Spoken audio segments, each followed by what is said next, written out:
Hi, I'm Michael Ricci along with Garrett Clar, and welcome to another episode of the FL1 Sports Podcast on FingerLakes1.com and a special edition of our very own CR Sports Podcast. Before we get into our interview today, let me tell you about the sponsor of today's episode, Cecchino's Pizzeria and Restaurant. Visit Cecchino's Pizzeria and Restaurant at their original Waterloo location, all new renovated location in Geneva, or at Del Lago Resort and Casino.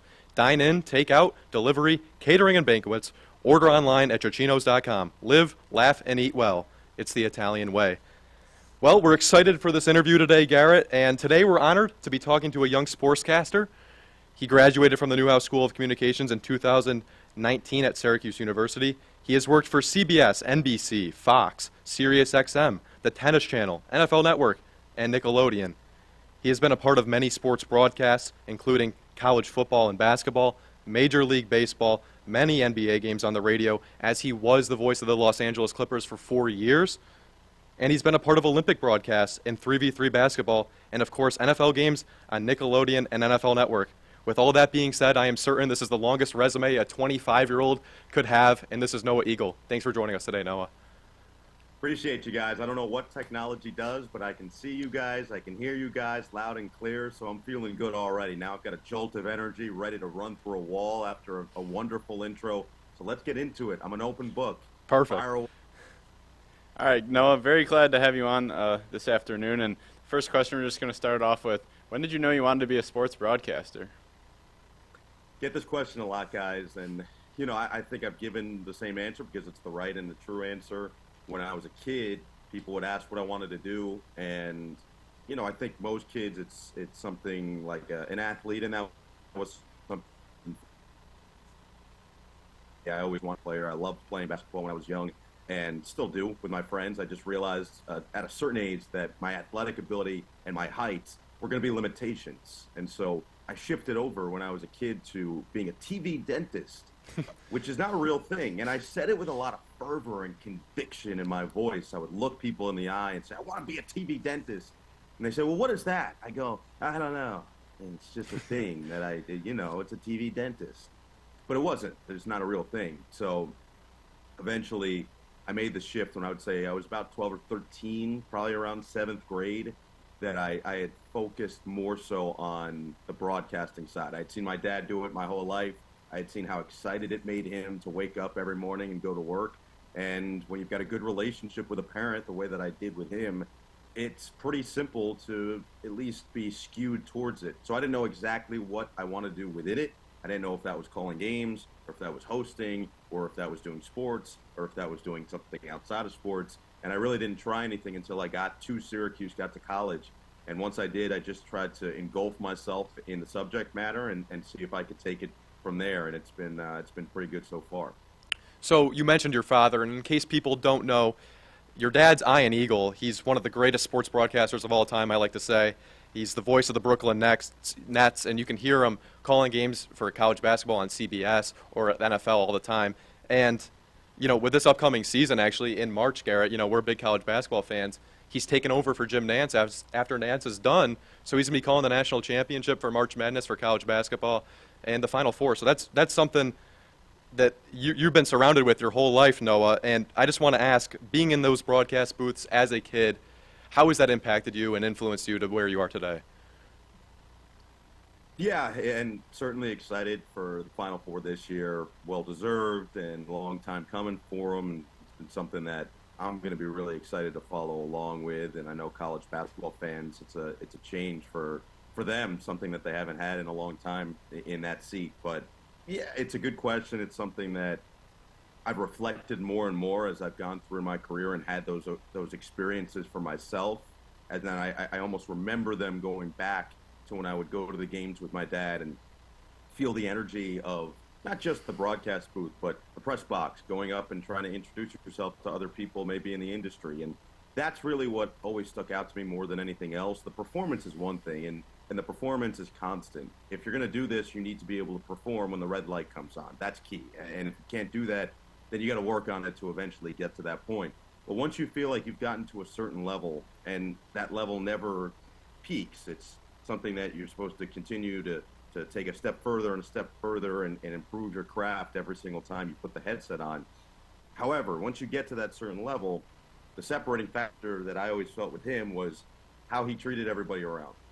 How when he saw a cameraman or when he saw the top producer at the network, it didn't matter. It was as if they were the same person. Knew their names, knew their background, knew their family.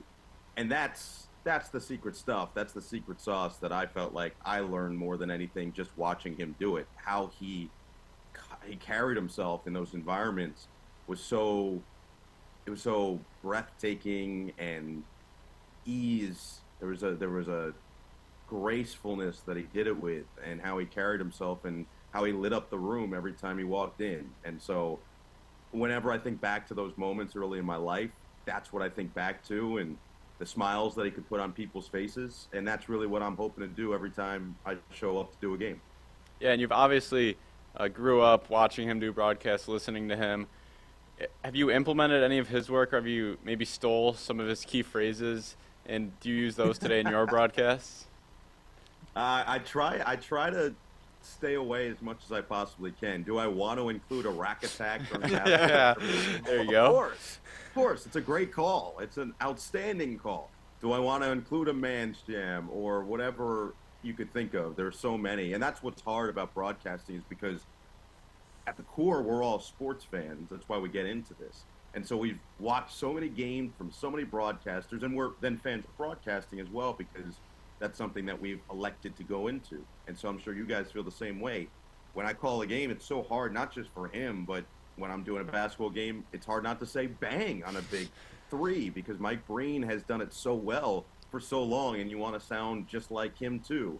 Or when you're doing a football game, it's hard not to emulate the stuff you've heard from Al Michaels or a Joe Buck or whoever else that has done it for a long time at the highest level. And so I think the key for any broadcaster is taking bits and pieces from the people you respect. And my dad's at the top of the list for me, just someone I grew up around.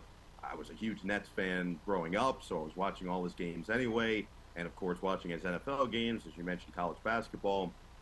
But it's hard not to just rip it all off. And he tells the story about when he was just starting out, and when he was a kid especially, he loved Marv Albert so much, being a New York guy, and Marv was doing everything at that point. He was not just national, but he was doing basically every team in New York. He was doing the local news there. He was just Mr. New York and Mr. Broadcasting, because he was that good. And so my dad, when he first started out, was basically just doing an impression of Marv. I don't know if he was going full, yes, but he was doing something in the realm, and he realized finally, after listening back after years, and this is even early in his career, he figured it out of, okay, I can take bits and pieces from Marv, but I've got to morph it into my own style. And so I think that's a lot of what I've tried to do, take what I love the most out of his style and blend it into what is now my style. But we sound very similar. You know, we are related, so it's hard to completely break away.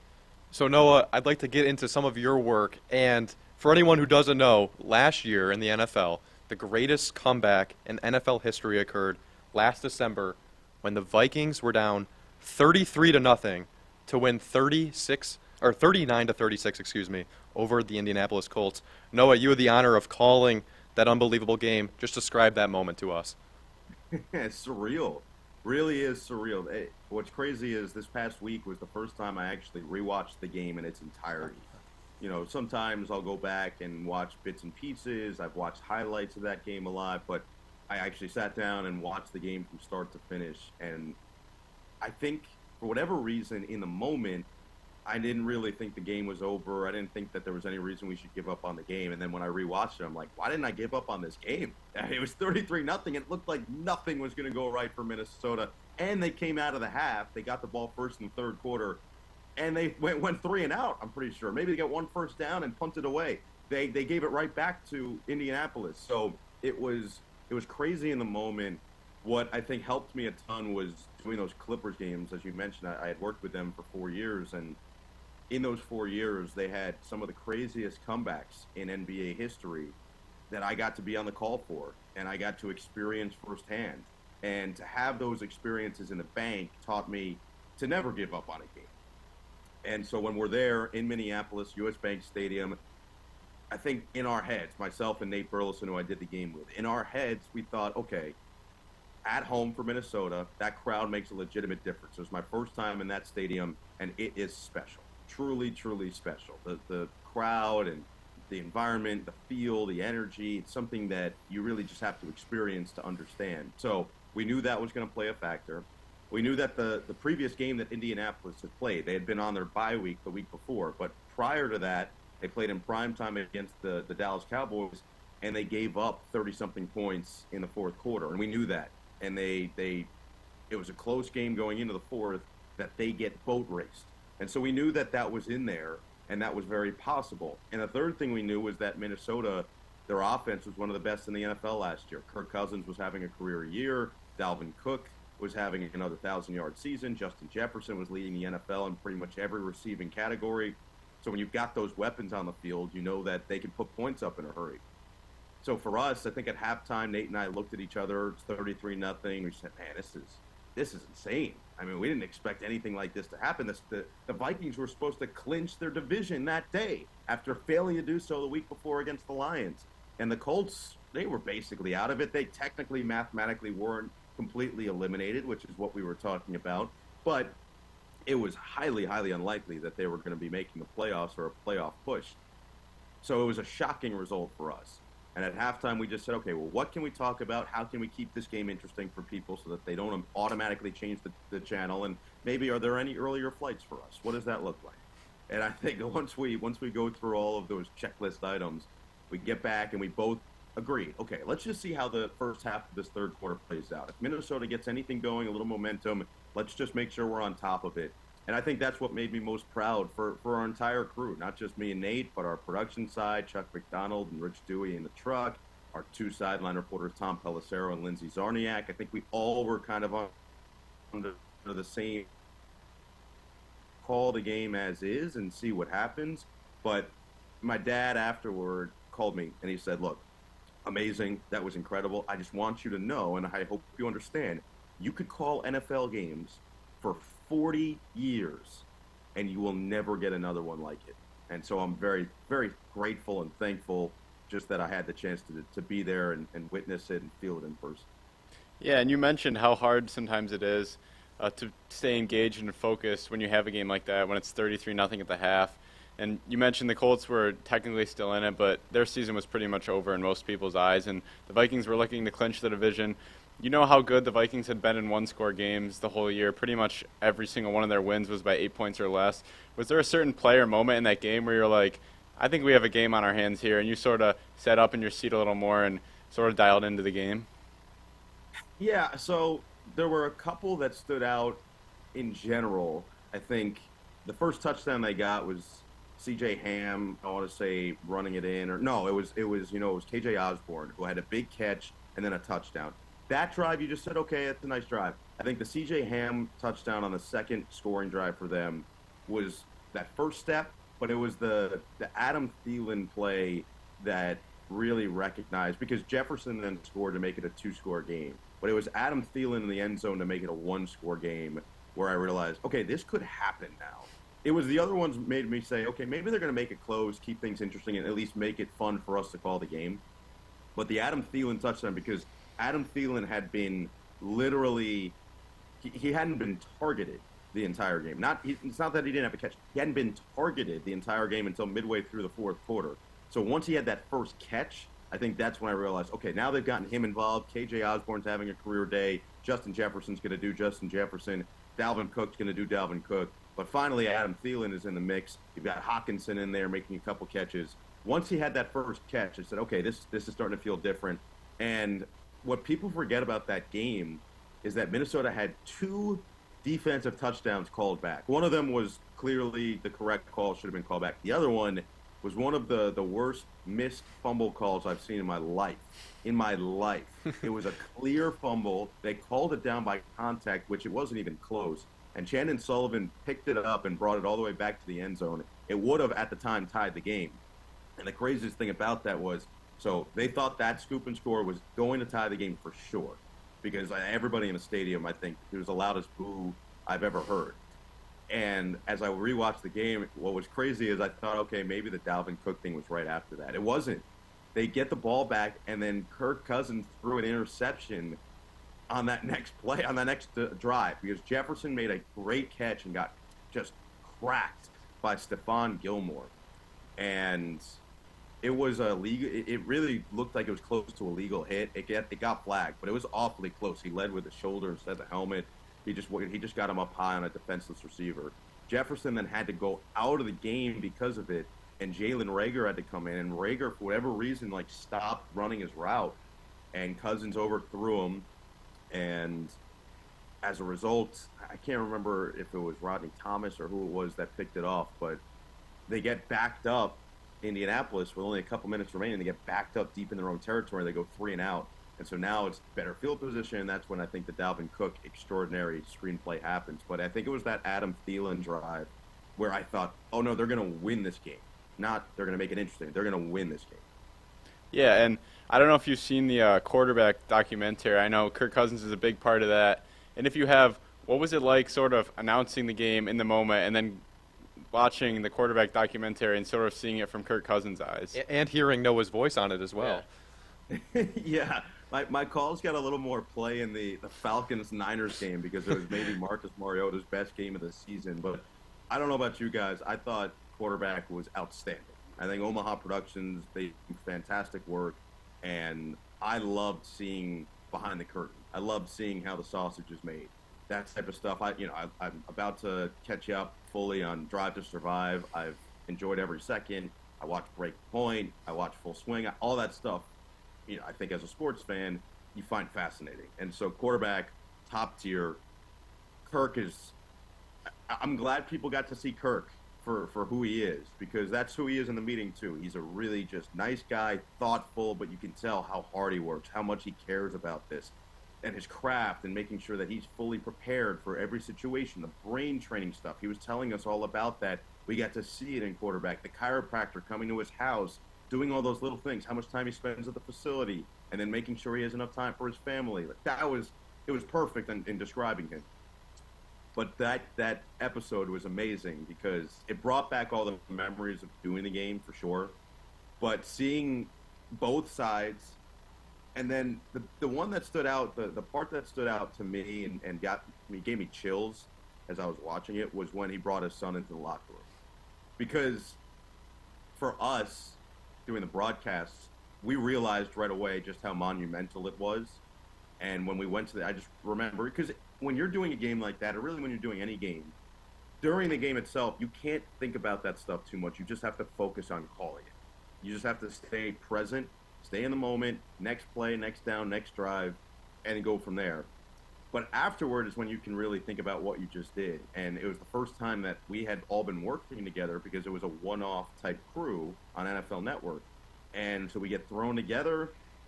Most of us were meeting each other for the first time that we're working on this crew.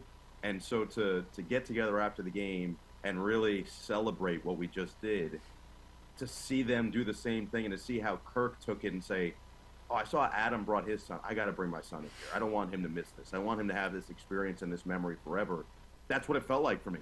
It's an experience and a memory that is going to stick with me forever. So I got definitely teary-eyed as I watched it because it brought back all those same emotions that I had right after the game, and a moment in a day that will live with me truly for the rest of my life. Let's talk about some other experiences. Real quick, Noah, we made a whole podcast practically on the quarterback documentary. We loved it that much. And, you're talking about experiences. This was obviously once of a lifetime, really. Your dad told you could call games for 40 years and you're not going to get another one like this. There's a lot of different games that you've done, too. The Nickelodeon broadcasts are obviously very unique. And how did the idea of that broadcast get introduced to you, and what was your initial thought? So 2020, it was probably around September or so of 2020. I got a call from my agent saying, hey, look, it's not been announced or anything yet, but CBS Viacom is partnering, because they're all part of the Viacom umbrella, they're partnering with Nickelodeon to do an NFL game, and they want you to do it. That's how he posed it to me, which, by the way, was a great way to pose it at the time. So he said, hey, they just want to meet you to make sure that you're good to go and you're the guy for it, and they just really want to talk you through it. I go, okay, cool. So CBS people called, they're like, hey, this is going to be great. They just want, Nickelodeon just wants to meet you. I said, okay, cool. So I do a Zoom with them, because this is during COVID. do a Zoom with them, let's say September or so 2020.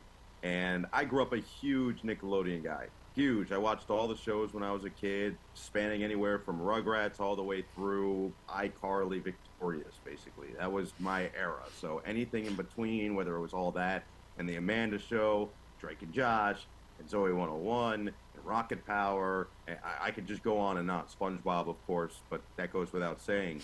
So I grew up with all those shows, so I had a lot of knowledge of them. And I felt like, okay, if I'm going to show that I'm perfect for this, I'm just going to showcase my knowledge. So when I spoke with the Nickelodeon people, that was what I did. I told stories about me and my sister and watching these shows and how much fans we were, and started quoting and doing impressions of Drake and Josh and doing impressions of SpongeBob or whatever else I could. And clearly it worked. What I didn't know at the moment was that I was one of 3 people they were talking to, because my agent basically told me, you're the guy for this. So it never dawned on me that I was interviewing for it. But clearly my interview went well because I was doing all that stuff and showcasing my knowledge. And I found out later I was the only guy that actually did that. I was the only person of the 3 that actually showed that I watched the channel. And, you know, in all fairness, when they asked me the question of did I watch Nickelodeon when I grew up, they posted saying, it's not a requirement, don't worry if you didn't. And so I should have known at that point that once I let it rip, it was probably going to work out. But revisionist history, it all worked out. When I heard the idea, though, I literally thought, this is perfect. My 2 favorite things in life are sports and entertainment, pop culture, and stuff of that sort. So to be able to combine the 2 was like a dream come true to me, and use all that other random knowledge I had, combine it with the other random knowledge of the 2 subjects. I couldn't have thought of a better situation for me. And so to do it with Nate again, that was the best part. Nate's great. Had so much better. He's been the perfect guy for it. And then to have Gabby Nevea-Green each of these 3 years, to have Lex Lumpkin the first year, young Dylan and Dylan Schefter, the kids have been perfect. And all the credit to me has to go behind the scenes, off the camera, because that's where the legwork comes in for this stuff. All those graphics, all those elements, everything that you see in terms of, you know, Kyle Juszczyk's favorite ice cream is mint chocolate chip. That's coming from them. They're doing all the work and helping us out. Sure, we talk to a lot of these players and we get those information, you know, those tidbits and nuggets for ourselves too. But for Sean Robbins to put on such an incredible production, Ken Mack to produce it the way he has, and having Suzanne Smith and then Andy Friedman to do the same thing, big deal having people in place that could do it. And it's such an undertaking of basically a full year of preparation just to get it on the air. The reaction was, we didn't know what to expect that first year, and to have the reaction we've had really every year since has been really special, and something that I don't take for granted. Hopefully something that can continue. Yeah, definitely. And it's an interesting time right now in college football, in the world of all the new TV deals, the new conference realignment that's going on. You know, we know that NBC just gained the rights to do a Big Ten weekly Saturday night primetime game every night that you will now have the opportunity to call. How are you feeling about this new opportunity? I keep telling people that the words aren't really there yet to fully describe my excitement. And I don't think that it'll fully hit me until I get to Penn State week 1. So we've got that in a couple weeks. And I think Penn State week 1, being in the booth, seeing the full crowd, night game at State College against West Virginia, old rivalry renewed, having that and getting to feel it, I will actually be able to describe what I'm feeling and all the emotions going through. But I can't wait. I think it's going to be not only a ton of fun, that goes without saying. Any game I do, I feel like is a ton of fun. But the matchups we're about to have, certainly this year, but then next year when USC, UCLA, Washington, Oregon join the conference, are going to be monumental. The environment that I get to be in, I've never called a football game in Columbus. I've never been to Ann Arbor or Madison, Wisconsin. Those are classic college venues, and there's something special and different about a college football environment when the team is vying for a Big Ten title or a college football playoff spot, and it's a primetime game. So it's special. And the best part for me is that they put great people around me. Todd Blackledge, in my opinion, is the best college football analyst out there. We've got Catherine Tappan on the sidelines, who is just outstanding. Matthew Marvin, our producer. Charlie Danmeyer, our director. they put me in a really good position at NBC to go out there and just have a good time and call the games. And to me, I think the games are going to help call themselves because these matchups are going to be so much fun. So I can't wait. I wouldn't say I'm past Bart Scott level as he was getting interviewed after the Patriots win. It's can't wait, but I'm close. Noah, we are going to be in attendance in South Bend for Ohio State versus Notre Dame. Is there a chance that you're doing that game? I am doing that game, yes. that is maybe the game that has me more excited than any of the other ones on my schedule so far. I think as the season progresses, there are things that could happen. If Wisconsin is good as they could be, we've got them in Ohio State late this year. We've got Michigan State. But I've never been to South Bend. Never called football there, certainly. And to have Ohio State traveling in, potentially 2 top 10 teams going out and doing battle on the field, that's going to be just incredible. And so I'll hopefully see you guys there. That's a big game for you to be at. Yeah, no, I'm a avid Notre Dame fan. I've been to South Bend probably 10 or 15 times, so pretty familiar with the college itself. They actually open up this week in Dublin. Notre Dame does against Navy, so they're getting their year started very early, but should be 2 undefeated teams, in my opinion, going at it in that clash of a rematch from last year in which Ohio State won 21-10 in Ohio State, and this year it's moving to South Bend, so it's going to be a really exciting game. I bet you're really excited to call it as well. Yeah, I think that we're all excited to see what Sam Hartman can do at Notre Dame and how much of a difference that creates. Having Marcus Freeman in year 2, what he did in year 1, especially finishing the year as strongly as they did, there's reason for optimism in South Bend at the highest level. And when you've got Ohio State coming in, look, they might have quarterback questions. They might have other holes to fill from last year. They still have one of the most talented rosters in all of college football. And Ryan Day has proven that he does a whole lot of winning ever since he has taken over at the helm in Columbus. So that one is going to be one of those games that I hope I remember for a long time. In my preparation for this job, one of the things that I've been trying to do is go back and watch old football games, classic football games. So watching the 2005 national championship between Texas and USC, watching Super Bowls where crazy things happen, and hearing how some of the greatest announcers of all time called those games. One of the games that stuck out was 2005, USC Notre Dame, Brady Quinn going up against Matt Leinart. Those two, of course, now work together at Fox and are good friends, but that game was unbelievable. And if we can get even something like a smidge close to it, I'll be a happy guy. Yeah, Noah, we're excited for it too. Hopefully we see you there. And as you know, we've interviewed your buddy Drew Carter. And wait, Noah, real quick, we just wanted to ask, who's doing the heisting? He decided to drop something in. That's what he went with. Oh, yeah. Yeah, no, that's excellent stuff. I can't answer that. I have to plead the 1, 2, 3, 4. Yeah. Sorry, guys.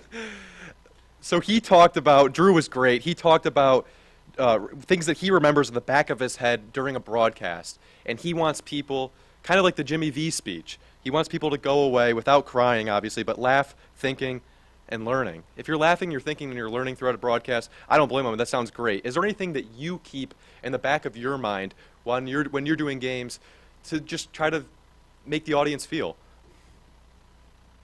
I think that stuff kind of happens naturally, guys. I think the best way for laughter and for thought and for education is for it to be natural. The game itself is generally what will carry, and I think I've had to learn that more and more as I've gone through my career. You don't want it to feel forced. The big thing that you learn at Syracuse, it gets passed down from generation to generation. It started with Marty Glickman, and I'm sure Drew hit on it because he's big on it, is to consider the listener. And that's the big thing, or consider the viewer if you're on TV, really just your audience overall. So my big thought is, how can I be inclusive to everybody who's watching? If I know that I have a wide net audience of age ranges that span maybe from 12 all the way to 72, how can I make sure everybody feels like they were directly spoken to? And that's a hard thing to do. That's something that comes with reps, and it comes with time, and it comes with just trial and error. But the best way to do it is not forcing it. Let the game help you. Let the game carry you. And you're just there to be that extra background and help everybody through it. So that's what I'm looking forward to for this season, because I think we're going to have such great games and such great matchups that my job's going to be easy to just let the game do most of the legwork for me. Yeah, and Drew also said there's about a 10% chance you called STAA, the agency that presents the Jim Nantz Award yearly. He said maybe you talk to them about giving it to him instead. What's your response to that? Oh, my response is that's a little too humble for him, man. I told him before he won that award, actually, right when we graduated, I told him he's the most talented broadcaster in all of college athletics or college that year. It was plain and simple. He could do everything. And so I knew he was going to win that award. It was only a matter of when they announced it, and I was happy he did. He deserved every bit of the accolades that came his way. He did a fantastic job. He worked his butt off all of senior year and really all 4 years we were there. And I was happy to see him get that recognition because it was cool to see all of that work come to fruition in that way. Well, Noah, thanks so much for joining us today. We just are so thrilled to even have this opportunity with you. And is there anything that you could give us and to any other possible aspiring sports broadcasters out there listening right now for just any advice? Continue to have elite hair, guys. I've seen that goes a long way. And you both had some outstanding lettuce. No, I think the biggest thing that any broadcaster needs to remember is to always be yourself. Don't put on a facade. Make sure that whatever you're doing is genuine. Because when you're genuine, then the audience can always feel it. And the second part is to always have fun. Because when you're having fun, the audience will also have fun. And I think that goes back to what Drew said and goes back to what I said of when you're not forcing it and you're just having a good time and it's real, it's going to come across as real. You know, you can hear, hey, you got to do the reps. I think that goes without saying. You got to listen back to your stuff. That goes without saying. Seek out advice, all that type of stuff. I don't need to tell you guys that. I'm sure you've heard it a billion times. The big thing I always try to just remember is have fun and be yourself. And generally the rest kind of takes care of itself. Well, Noah, thank you so much for joining us. Garrett, is there any last words you'd like to say, or you want me to wrap this up? Well, Noah, thank you. Thank you. And thanks for joining us for this edition of the FL1 Sports Podcast. For all our latest headlines and local content on the FingerLakes1.com local network, visit our homepage, download our free Android and iPhone app, subscribe to our channel on YouTube, and look for us wherever you listen to your favorite podcast online. And on behalf of Garrett and myself from CR Sports, we'd like to thank Noah, Jim Sinacropi, and the Finger Lakes 1 team, producer Paul, for setting this all up. And we just remind everybody to go follow us on Instagram, listen to what we put up on YouTube and Spotify. And thanks for joining us today, and stay tuned for next time.